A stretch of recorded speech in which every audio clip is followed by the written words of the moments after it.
does my death matter if through us thousands of people are awakened and stirred to action?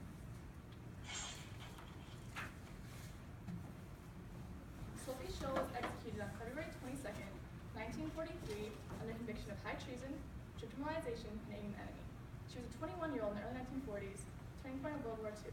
She helped organize a resistance group called the White Rose. Sophie inspired others to fight for what they believed in, regardless of how dangerous it could be. Her actions, along with those of the other White Rose members, encouraged Germans to change the way they viewed Hitler and the Jews and to stand up for what they believed in. Hans, how are you doing on those leaflets? We have to get to the university before the classes are over. I'm finishing them up right now, but you don't have to come with. No, I'm coming with you whether you like it or not.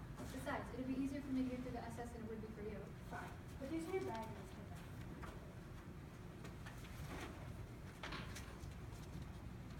Go. Put them wherever seems fit.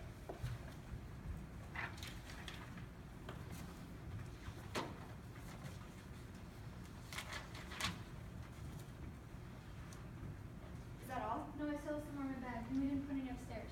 There's no time. We have Pass me out in minutes. We have to. Hurry. You there, stop. Come with me.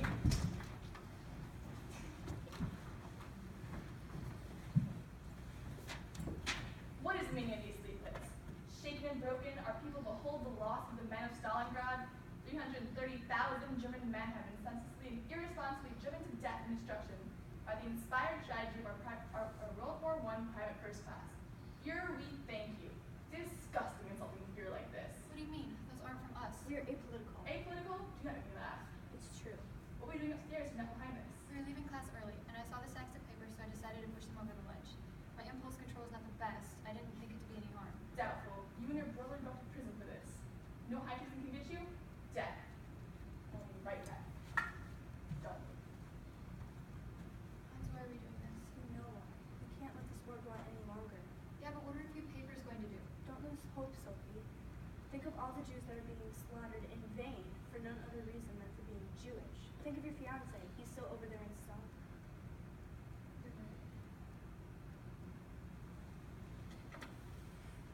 Disgusting. He keeps one on his desk. Probably this one in his wallet, too. Hans, you're wanted for questioning room 208. Come with me.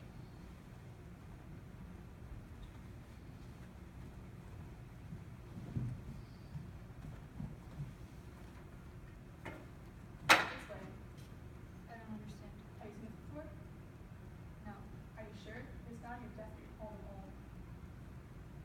You're going to have to explain everything. So I am not letting you leave until you do, so you better get talking. I've already told you the truth. No, you've not. We found letters in your dresser. Now I need to hear it from you. I don't know where to begin.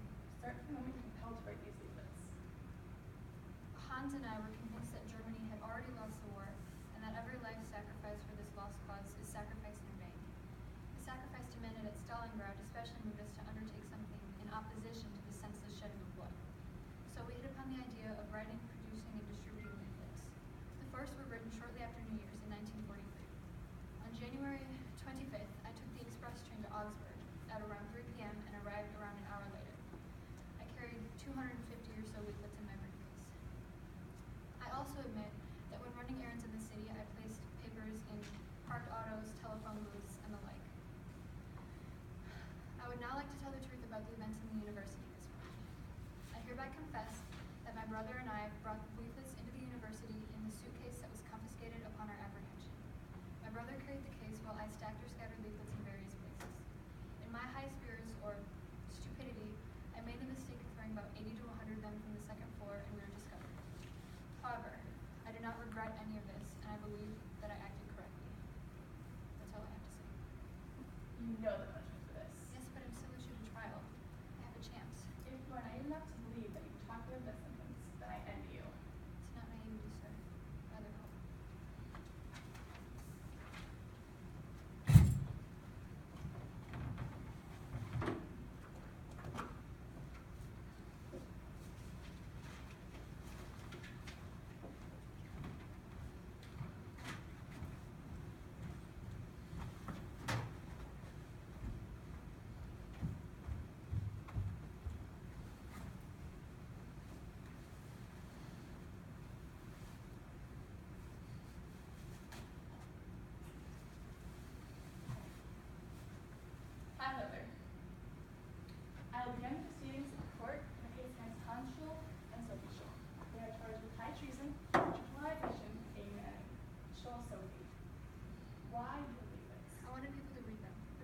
should never be read. People deserve to know what's happening. And what exactly is happening, do you think? Jews are being slaughtered by the thousands. These people are Germans. They are women and children. They're people with families. They deserve to be killed. They are only polluting Germany and making things worse for the rest of us. Germany will regret this. You are what Germany will regret. Look at all the damage you're doing. The real damage is being done by those millions who want to survive. The honest men who just want to be left in peace. Those who have no sides and no causes. Those who don't like to make waves or enemies. Those who live small, mate small, die small. It's a reductionist approach to life. If you keep it small, you'll keep it under control. And if you don't make any noise, the boogeyman won't find you. But it's all an illusion, because they die too. Those people who roll up their spirits into tiny little balls so as to be safe. Safe from what? Life is always on the edge of death. Narrow streets lead to the same place as wide avenues.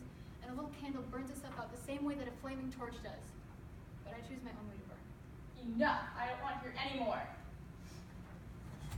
In the name of the German people and the actions against Hans and Sophie Scholl, now in investigative custody regarding treasonous assistance to the enemy, preparing to commit high treason and weakening of the nation's armed security, the People's Court, First Senate, pursuant to the trial on February 22nd, 1943, when the accused have, in time of war, by means of leaflets, called for the sabotage of the war effort in armaments, and for the overthrow of the National Socialist way of life of our people, have propagated defeatist ideas, and have most vulgarly defamed the Fuhrer, thereby giving aid to the enemy of the Reich and weakening the armed security of the nation.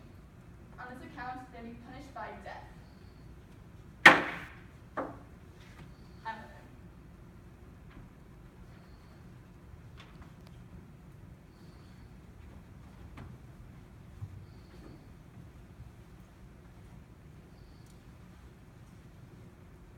If you want to write your farewell letter, now's your chance. I'm supposed to get 99 days. Not this time. Better get to it.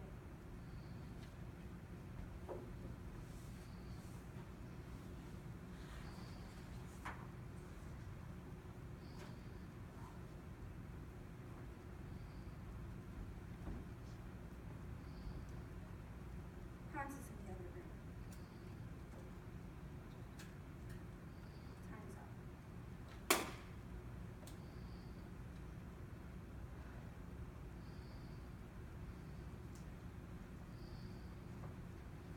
Sophie Scholl's revolution is similar to that of Tiananmen Square massacre and the Velvet Revolution. Tiananmen Square was in Beijing in 1989 when student-led demonstrations turned into violent bloodshed. Troops with tanks and rifles proceeded to stop them from protesting the corrupt government. The Velvet Revolution, on the other hand, was anything but violent. The students and other objectors protested peacefully while trying to overthrow their reign of the one-party government. I, Sophie Scholl, took a stand in history by fearlessly encouraging others to fight for what was right. Even in the face of death, I never abandoned our movement. The war began in 1939 and ended 2 years after my death in 1943. Today I can be found on postage stamps, and there's a small statue of me in the Valhalla. May our actions never be forgotten, and may you always stand up for what you believe in, even when you are standing alone.